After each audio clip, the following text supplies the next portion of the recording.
खूप वेळा असं वाटतं की हाय प्रोटीन फूड बनवायला खूप वेळ लागतो, पण आजची आपली ही रेसिपी तुम्ही 15 ते 20 मिनिटात अगदी सहज बनवू शकता.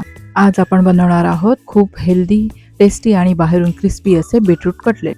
हे कटलेट्स चहासोबत, मुलांच्या टिफिनसाठी किंवा इव्हिनिंग स्नॅक्ससाठी एकदम परफेक्ट आहेत. चला तर मग सुरुवात करूया बीटरूट कटलेट बनवायला.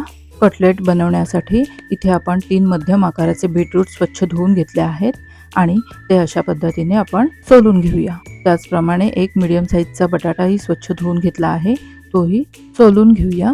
कुकरमध्ये खालच्या डब्यात डाळ शिजायला ठेवली आहे आणि वरच्या डब्यात हे बीटरूट आणि बटाटा फक्त 1-2 चमचे पाणी घालून वाफवण्यासाठी ठेवला आहे. मध्यम ते मोठ्या आचेवर आपल्याला कुकरला 2 शिट्ट्या देऊन घ्यायच्या आहेत आणि 2 शिट्ट्या आल्यानंतर गॅस बारीक करून पूर्ण प्रेशर आल्यावर गॅस बंद करून टाकायचा. कुकर थंड होईपर्यंत आपण एका पॅनमध्ये 1 वाटी पोहे आणि अर्धी वाटी भाजकी चणा डाळ गरम होईपर्यंत थोडी परतून घेऊया. पोहे कुरकुरीत झाले की लगेच एका प्लेटमध्ये काढून थंड करून घेऊया. इथे मी डाळीत घालण्यासाठी अर्धा कांदा चिरला होता, त्यातला अर्धा शिल्लक आहे, तो मी या बीटरूटमध्ये घालत आहे. तुम्ही पूर्ण 1 कांदा बारीक चिरून घाला. तसेच 1 सिमला मिरची घेतली आहे, तीही बारीक चिरून आपण या कटलेटमध्ये घालणार आहोत. एका भांड्यामध्ये थोडे तेल घालून घेऊया. तेल तापेपर्यंत 8-10 लसणाच्या पाकळ्या, 1 चमचा जिरे आणि मीठ घालून छान जाडसर असे कुटून घेऊया. यामध्ये तुम्ही तुमच्या आवडीनुसार हिरवी मिरची जरूर घाला. माझ्या मुलाला हिरव्या मिरचीचा त्रास होतो म्हणून मी यामध्ये घालत नाही आहे, पण तुम्ही नक्की घाला. हिरव्या मिरचीमुळे खूपच छान चव येते. तेल तापले आहे, आपण हिंग घालून घेऊया. हिंग परतून लगेच लसूण आणि जिऱ्याचा ठेचा घालून घेऊया आणि लसणीला गोल्डन ब्राऊन कलर येईपर्यंत परतून घेऊया. त्यामध्ये आपण चिरलेला कांदा आणि सिमला मिरची घालून परतून घेऊया. कांदा आणि सिमला मिरची आपल्याला फक्त मऊ होईपर्यंतच परतून घ्यायची आहे आणि मऊ झाल्यानंतर आपण त्यामध्ये घालून घेऊया सुके मसाले. मसाल्यांमध्ये इथे आपण धणेपूड, गरम मसाला, जिरेपूड, हळद, लाल तिखट आणि चाट मसाला आपण घातला आहे. मसाले असे कच्चे न टाकता तेलावर परतून घेतल्यामुळे कटलेट खूपच खमंग लागतात. गॅस बंद करून मसाला आपण थंड होऊ देऊया. आता कुकर उघडून आपण बीटरूट आणि बटाटा काढून घेऊया आणि किसणीवरती आपण किसून घेऊया. किसून घेतल्यामुळे बीटरूट किंवा बटाट्याचे चंक्स राहत नाहीत आणि कटलेट शेप करताना प्रॉब्लेम येत नाही.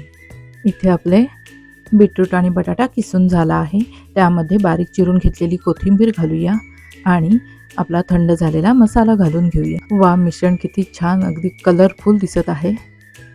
सर्व साहित्य छान मिक्स करून घेऊया. इथे सांगायचं राहून गेलं, फोडणीमध्ये हिंग आणि कसुरी मेथी पण जरूर घाला. मघाशी आपण पोहे आणि भाजकी चणा डाळ भाजून घेतली आहे, ती मिक्सरला जाडसर अशी फिरवून घेतली आहे.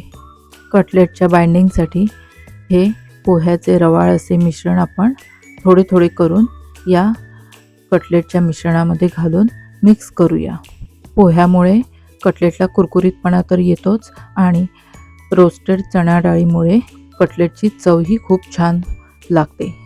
आवश्यकतेनुसार राहिलेले पोहे आणि चणा डाळीचे भरड आपण पुन्हा या मिश्रणामध्ये घालून घेऊया आणि हाताने सर्व मिश्रण मॅश करत छान मिक्स करून घेऊया.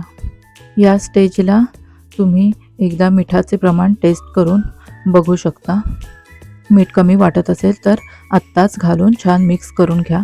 आता हातावर थोडे तेल लावून घ्या आणि कटलेटला आपल्याला आवडेल त्या आकारामध्ये शेप देऊन घ्या. मी इथे टिक्कीचाच शेप देत आहे आणि अशा पद्धतीने शेप देऊन झाल्यावर इथे रवा आणि तांदळाचे पीठ मिक्स करून घेतले आहे. त्यामध्येही हे कटलेट बुडवून आपण पॅनमध्ये शॅलो फ्राय करून घेऊया. कमीत कमी तेलाचा वापर करून आपण हे पौष्टिक असे बीटरूटचे कटलेट घरच्या घरी अगदी कमीत कमी वेळात तयार करू शकतो. तळाकडील बाजूने फ्राय झाल्यावर उलटून घ्या आणि दोन्ही साईडने क्रिस्पी होईपर्यंत हे छान भाजून घ्या. आपण घेतलेल्या या साहित्यामध्ये मध्यम आकाराचे 6 कटलेट्स तयार झाले आहेत.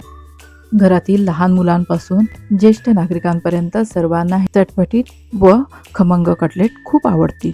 तुम्ही ही सोपी आणि झटपट तयार होणारी रेसिपी नक्की ट्राय करा आणि कमेंट करून मला जरूर कळवा.